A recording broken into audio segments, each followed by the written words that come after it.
This time we are going to visit Castillo De San Marcos in St. Augustine, Florida.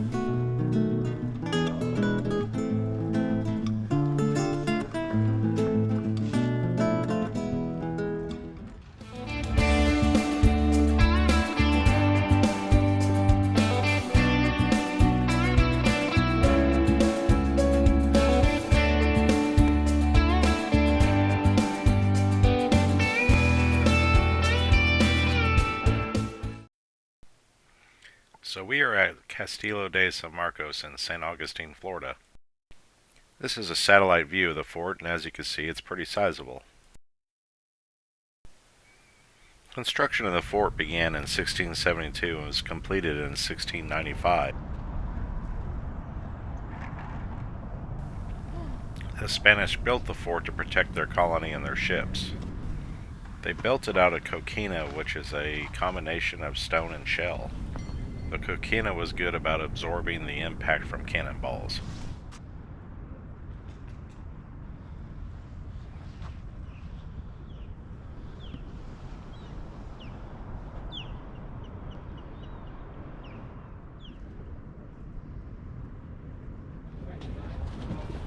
So we waited in line and got in right at opening.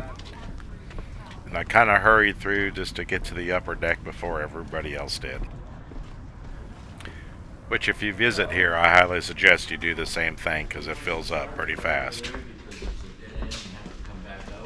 Two guard rooms in the town jail. Once you come out, go left and go clockwise around the inside. Morning. Good morning.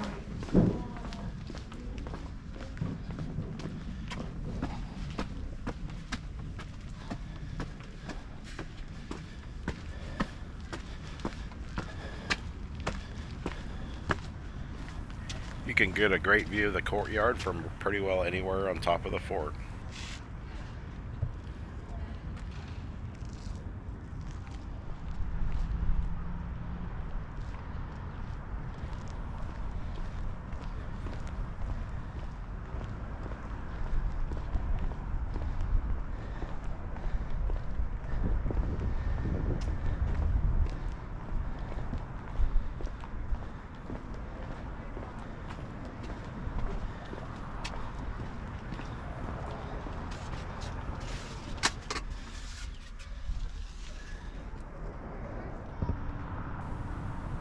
As you can see, you get a pretty good view of the bay from up here.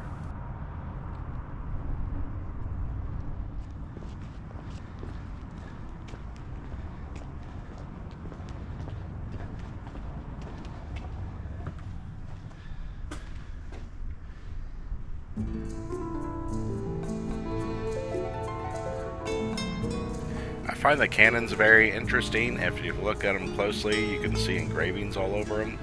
And I think some of the green ones are authentic 18th century cannons.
If you're interested in listening to some history lessons, there's people working here like Frank Molds that can tell you a ton of information about the armies that were here and about the history of the fort.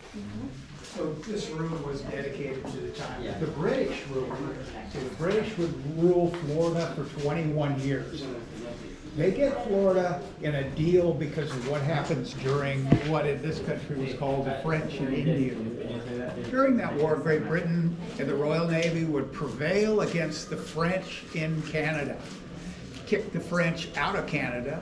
And when you battle the French in the 1700s, you're also going to get the Spanish, because the French king is the grandfather of the Spanish king.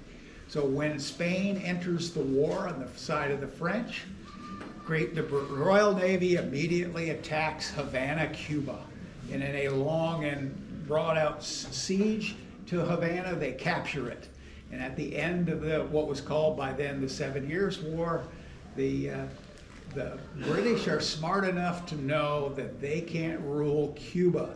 Cuba has 500,000 Spanish-speaking Catholics, and they could only rule there with a huge army, and they did not want a huge army in place. So they wisely go to the peace treaty and negotiate a deal, all of Cuba for Florida. They think that by establishing the 14th colony to the Americas, that they will secure their southern border and it would bring on peace. It didn't work. The troublemaker George Washington was going to be happening next, and over another long war, the British would not win. They would in the end lose. And the Americans would have never won, according to George Washington and Thomas Jefferson, without the aid of the French. And if you get the French, you also get the Spanish. So during the American Revolution, a Spanish admiral in Cartagena, Colombia, is approached by a group of pirates from South Carolina.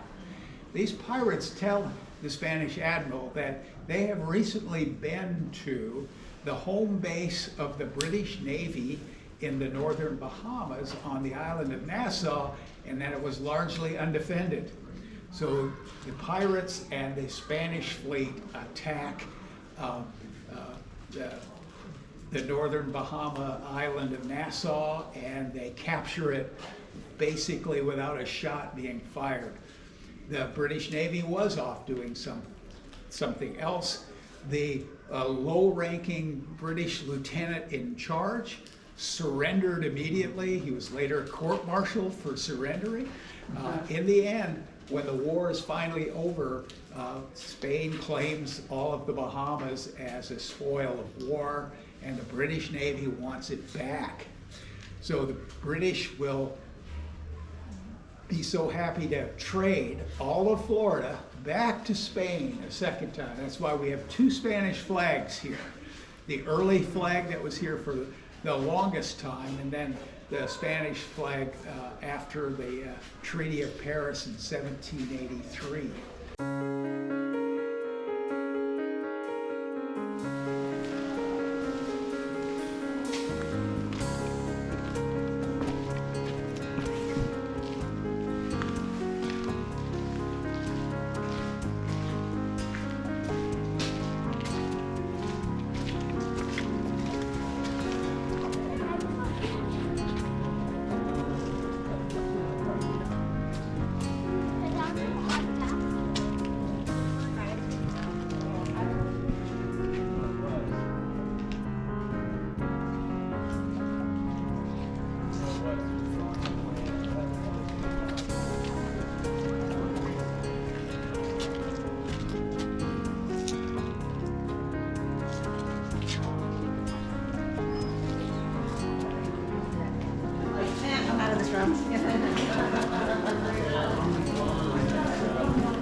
They did preserve.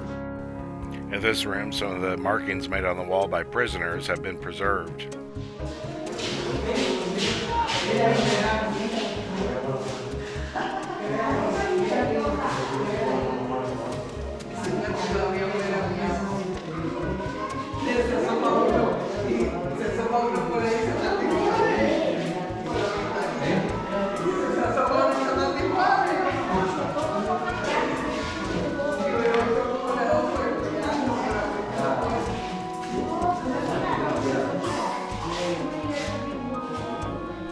And this dark room here was also part of the prison.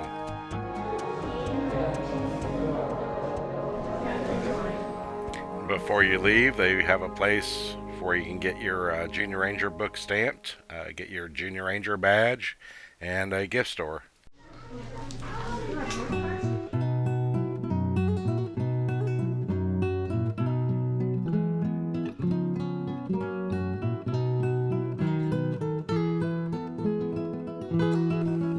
I kind of rushed past it on the way in, but I thought I'd check out this little overlook before we left.